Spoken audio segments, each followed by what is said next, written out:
don't want to Alex? be told who speaks for what value. It doesn't mean that's what you feel most passionate about. Okay. So introduction, Alex Monene Mbaka from the CEO world. Jane. Okay, my name is Jane Buria, and I work in the Barclays Africa regional office. Are we supposed to say something along the lines? You can, by all means. Okay. Yeah, I think for me, in terms of the values, one specific example I can give, especially being in a regional space, is on respect, because we work with the 12 markets. So you can imagine every country has its own either unique sort of features, or when we are setting up meetings, we have to put into consideration that there are certain timings or different time zones that they are in. Egypt, for example, being a Muslim nation, then Fridays you can't set up meetings, or their accents and all that.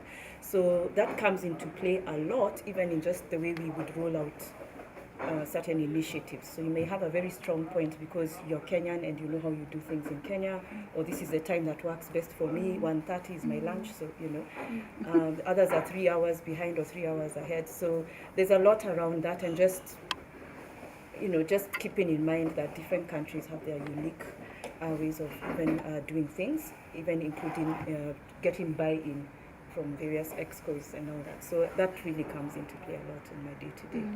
Yeah. Okay, I think the one thing I'll ask you to think about, not necessarily for this forum, or we could add it later, so that because of time, is what happens, what situations have we seen when people don't, whether because they are new and inexperienced, or whether because they are who they are, don't take into consideration the multicultural aspect of the various countries, and whether it's something that has happened with somebody in country or from another country.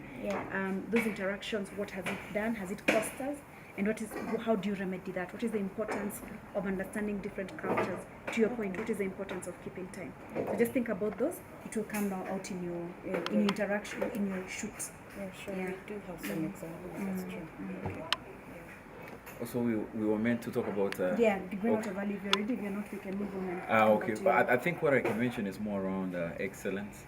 I mean, we're in the era of reigniting Magic 15. And now, if you're talking to any of your line, the first thing when you talk about target, what was BAU last year is they're looking for that wow. What are you doing? What are you doing for the extra mile? So that is the one thing that's really resonates very clearly, and it's across the group. If you come to the CEO, for instance, the targets that you got, I mean, you really got to show what you're doing to get that extra mile in. So I think that's what resonates with me quite clearly. Okay. To her point, when I come back to you, the thing I'll be looking for is when you say excellence, there's wow, but so examples of what people need to do, because we all understand what excellence is, but it could be nice to get some few examples of what we should be doing, and it should be real examples to just push that dial that much further towards 15 in 2015.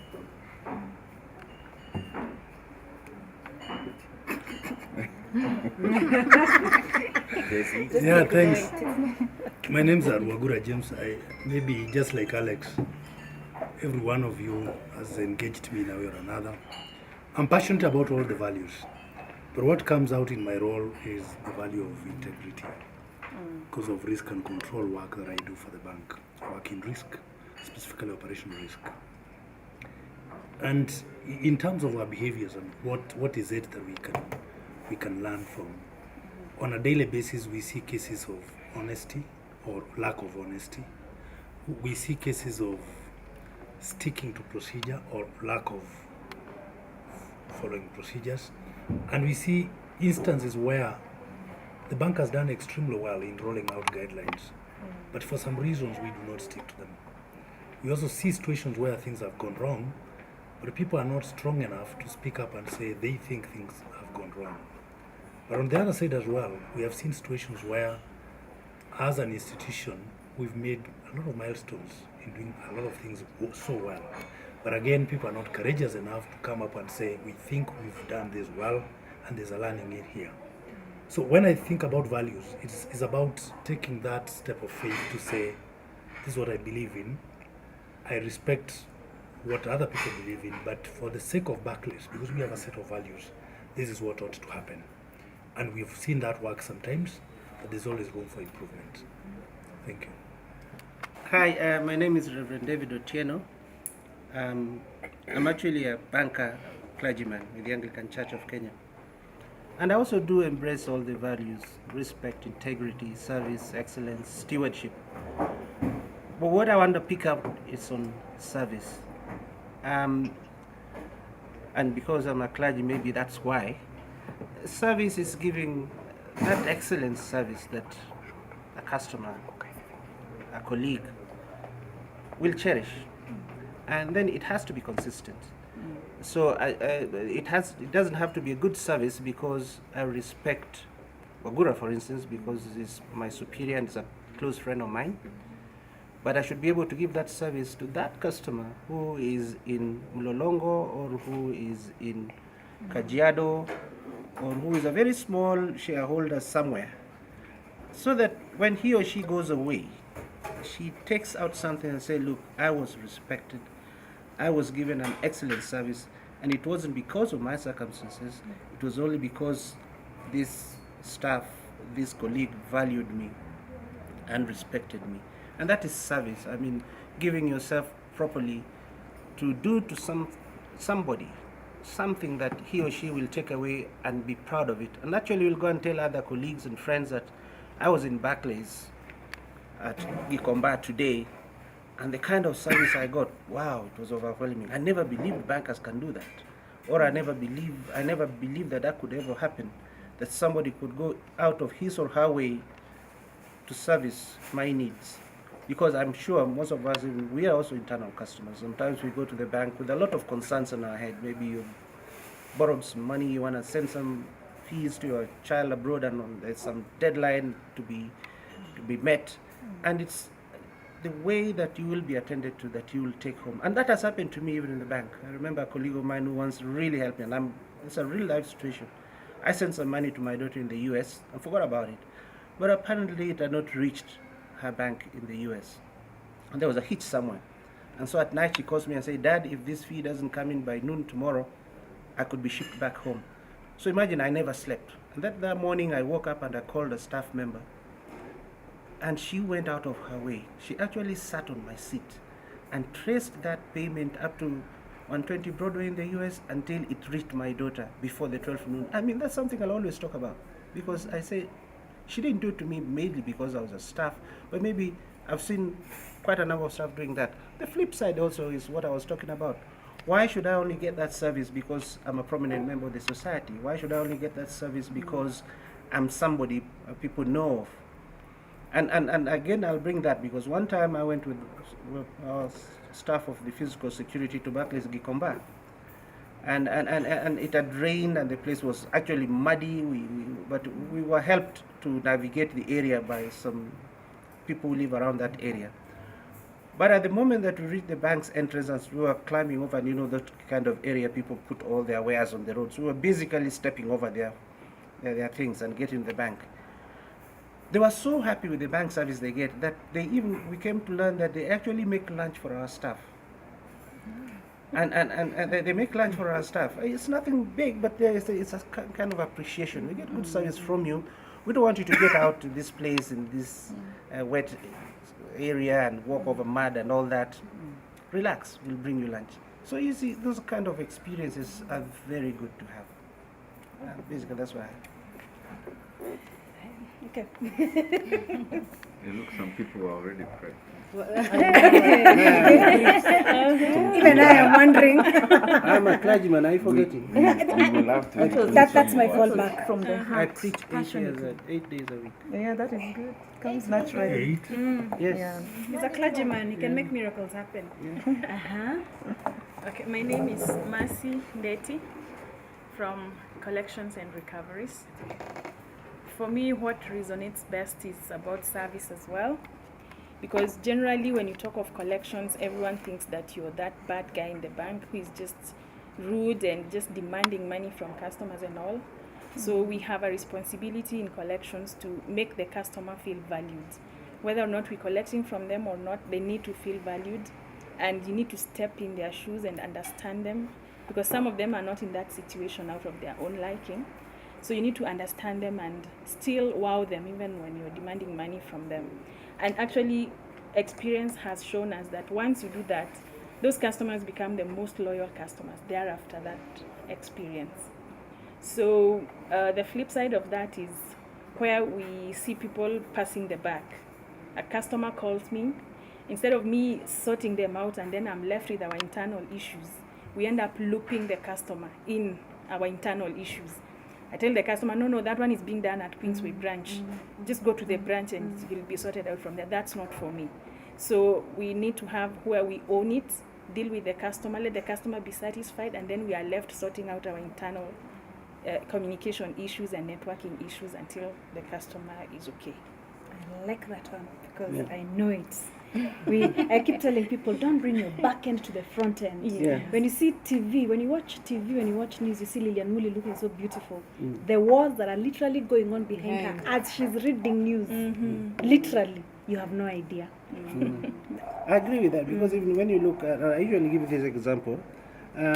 You want to buy a spare part of a vehicle, and you go somewhere on Rogan Road, and you go to an Indian book shop, and you ask for that item. He doesn't have it, but he'll not tell you, "Nah, I don't have it." He'll say, "No, just hang on, I'll sort you out." Yes. He goes back there. He calls somebody across the street. It could be his brother. It could be let's say, "Look, do you have the part for this vehicle? This number, this number, this number." Actually, it happened to me recently, and then he says, "Hang on, somebody's bringing it out." So at the time, he has saved you the agony of going around all over the place. He has served you. He has also, the other guy will also do the same thing. And that's why we look at it and say, why are they successful? But because they know the value of business. Don't turn away a customer. Solve, and actually in the department I work in, I did say it's corporate real estate solutions. We will change from services to solutions. Because the idea is not to give service here. The idea is to solve issues. The idea is always to find a closer, just like my sister said, own it and deal with it. Don't send somebody to another branch. Call that person and say, I got this and that situation going on. How can I help? How can you get this done? And probably the person will not even have to go to Queensway. You'll sort him or her exactly where she is. And she'll go out and say, look, wow, is that how these people now behave? It's lovely. And open another account. My name is Isabella Ngoko. I come from the COO world, and basically I deal with training. And my day-to-day, the people agenda is very key. And therefore, for me, the value that strikes most is the value of excellence. Excellence is about giving or contributing to sustainable results. And we cannot do that without the people agenda. So on a day-to-day basis, people are trained, people are, we expect that we will have a resource base that is able to drive the business goal. And that cannot happen if we do not support one another. So what, for me, I believe as a business, we need to focus on is to build teams that are able to look forward to a place where we intend to be. And training is very key. And training is not just about me as a trainer being there and just delivering messages to people, but it's about how I can use my colleague or work with my colleague to be able to bring out that team synergy that is able to ensure that this organization becomes what we call a learning organization. Where we are going right now is a place where we expect that you can self-learn on your own. But on the other hand, that cannot happen if we do not have a support system across the business. Can I bring in something you mentioned earlier? I heard you mention earlier, if you're comfortable to talk about it, criticism. My opinion about criticism? Yeah, you brought it up as, I think, as one of the issues with values. The good and the good side and the, because everything has a good and flip. Okay, at some point, from where I sit, I'm able to, when I work with colleagues, I realize that we do not have, there are some instances where colleagues may not necessarily want to support their colleagues to achieve whatever goals they intended to. Basically because they feel like there is an aspect of competition. I am supporting my colleague too much, and at the other end, I have my PD targets to meet. And that alone kills that spirit of moving towards achieving results that are sustainable. So it becomes like a competition aspect. To me, for us to be able to live the value of excellence is bringing out a situation where we recognize colleagues for the not just for the achievements they make, but also for how they are able to work as a team. So we are for me, what strikes most is about team effort other than individual effort.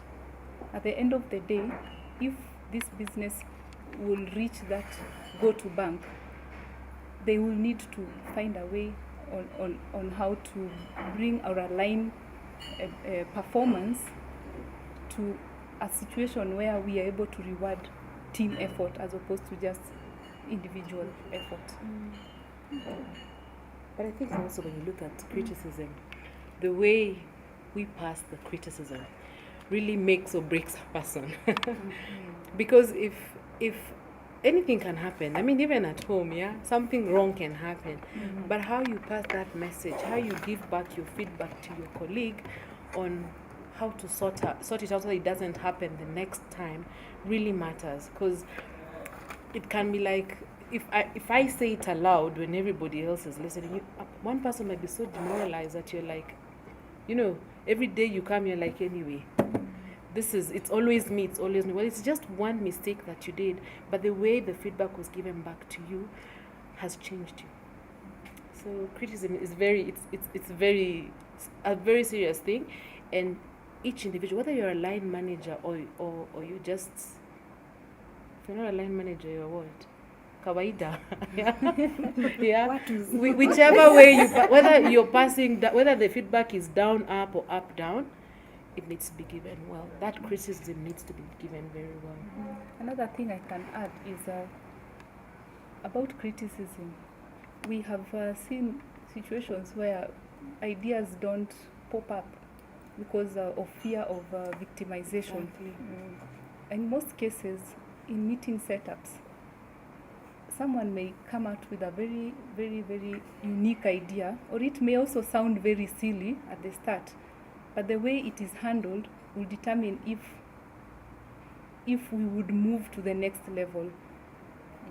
This idea requires a build-up by, a support system, but because the idea was not taken up well, we realized that we just kill up the spirit of innovation and creativity. My name is Dian Godam. I'm in Chage, yes.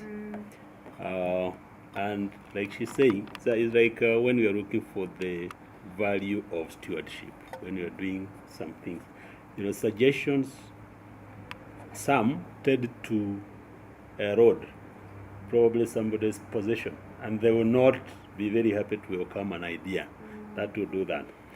And there could be several of them that I can mention from a church perspective.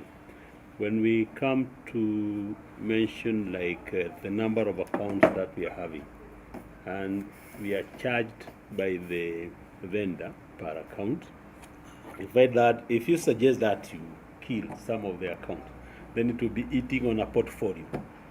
So a decision to close those accounts, they are nil, but we are being charged. A decision to close those accounts will take some time. Like now it has taken almost 4 years from the time we went live on FlexCube. And still we are not having some traction of doing that, because talking about a drop of 300,000 accounts is not a small thing that anybody would like to take. But again, when you look at what we are paying, something like £5 per account, that's a lot of money. But you find that that idea is there, it has been given. Whoever gave it, you see that 4 years have gone, so why should I continue talking about achieving or leaving the bank in a better position than it was when I joined. And even when we look at the operation-wise, where we are, we continue creating areas of bottleneck instead of looking at the service to the customer. Huh? And then, that's stewardship, and I'm just supporting what you're saying, that you come up with an idea of how that can be implemented, or we can do better and put the bank in a better position in terms of customer service, like real-time account opening in the branch, but we still want to centralize opening accounts even where the systems are real-time. So those kind of things and can kill ideas which are coming from For me, when I think about the values, these values are so intertwined that at times when you try to separate them, it becomes a bit difficult. When you talk about service, as you continue talking about service, you find integrity, respect, all coming out. And you're like, for me, I'm like, if you get these three right, excellence and stewardship will like automatically come out. And there are some small things. We have colleagues here who are living the values. For others, I don't know, it's a problem. You will call, you can call, probably you're calling Reverend. The phone is ringing. Reverend isn't picking. To you where you are, Reverend is not there. Call Anne, who's seated next to Reverend, and tells you, but Reverend is seated next. If that is lack of integrity, lack of respect. You make a promise, I'll respond to you by 2 p.m. or I'll deliver by 2 p.m. The kind of work I do, we work with deadlines. So you have to submit by end of day a certain date. If you miss that date, chances are either you give a fake excuse or something. But if I promise that I'm going to deliver today, why can't I deliver today? If I'm not able to deliver today, why not just pick up the phone and tell the other person, I can't deliver today because of 1, 2, 3. And you work the next day to deliver. We're not keeping our promises. So when you're not picking our promises, we lack the integrity, we lack the respect, and our service goes down. Because come tomorrow, the pile increases. So what you did sort has moved to the next day, and you're like, okay, now, which ones now will I sort? Either we lack prioritizing to be able to give the service, or it's just things that we've forgotten along the way. They are not a priority. Our customers are not really a priority. And even when we are dealing with our own staff, we think staff are excess luggage. So when you're offering the service to our staff, you really don't do it well. Recently I was applying for a loan and I was looking for my application. It had gotten lost somewhere. The person who picked when I called the department, it wasn't picked. Somebody picked it from a different department. She followed it through and told me it is in this place. And it's being returned back because of 1, 2, 3. And I wrote to the department, I'm like, I'm waiting for you to respond back. They never responded. The next day, in fact, evening she was writing, have you received a feedback? And I'm like, not yet. 2 weeks down the line, I've still not received the feedback from the department. But this lady from another department followed it up, told me this is what you need, 1, 2, 3. Even called back to ask, have you done it? Is there any help you need? Yeah. And when I did the thank you to tell her thank you, the portal, she was so shocked that you can actually tell your colleague thank you. But it's a portal that is there. We're not just recognizing ourselves. If we're able to recognize ourselves, we'll probably change the way we work. When we're doing values training, it was like the feedback you'd get from the guys you're training is this values just for us KYMs. It's not for line managers. And it's so sad when you're working in an environment and you find the value is on you, but it's not on your line manager. And that perception needs to come out so that we all know values is for everybody in Barclays, not just individual persons. Please say your name again for camera. Caroline Maliuba. And department? Finance. Finance. You know, that's the benefit of the building. My name is Fauzi Ali. I'm from Branch Site Center. Currently I work at UAT. So the value that resonates with me is service.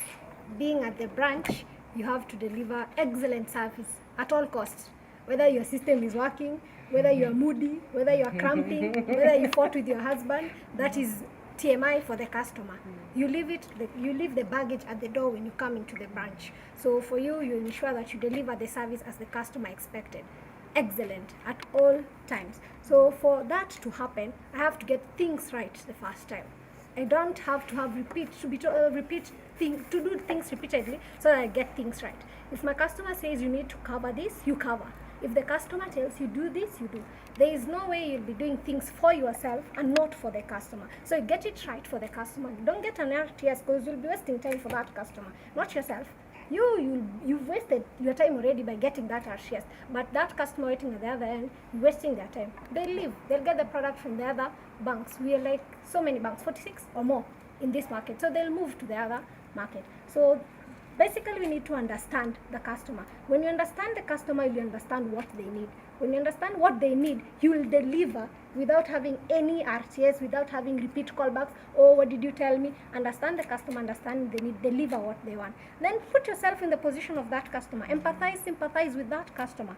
For you to deliver what that customer needs, you need to empathize, sympathize. If the customer says, my loan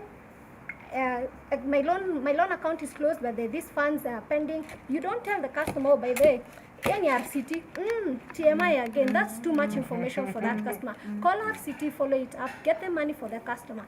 Bottom line, make the customers miss you if you leave that department. Make them always ask, where did this person go? If they miss you, it means you delivered beyond expectations for that customer and for the branch, because they'll always be saying, get us somebody like that person back here, or get us that person so they can train other people.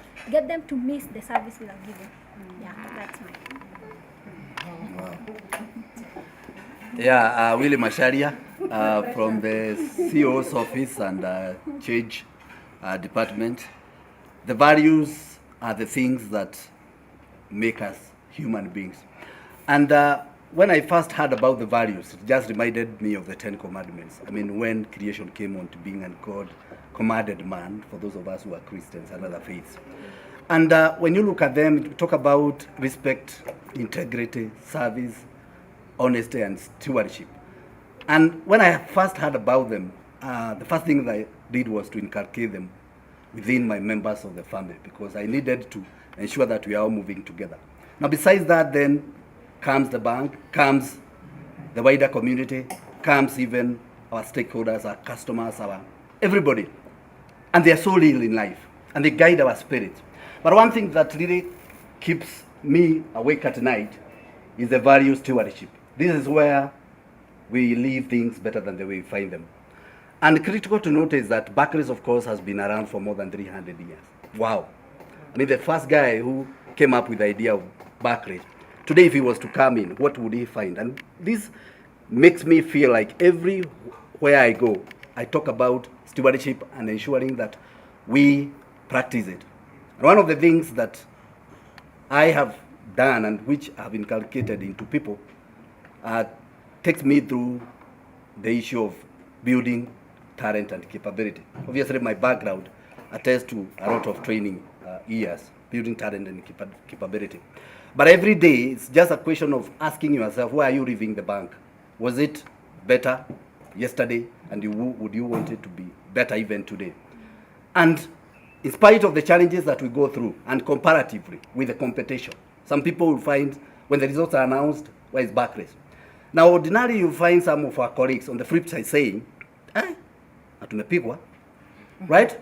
Now, I'm very quick to say, that's just a small amount. We are headed there, and we'll be there. And putting in place a positive outlook of where we are going, because all of us know that a journey to your final destination begins with the first step. And this is why when it comes to change, we are keen to ensure that we execute within the timelines that are in place.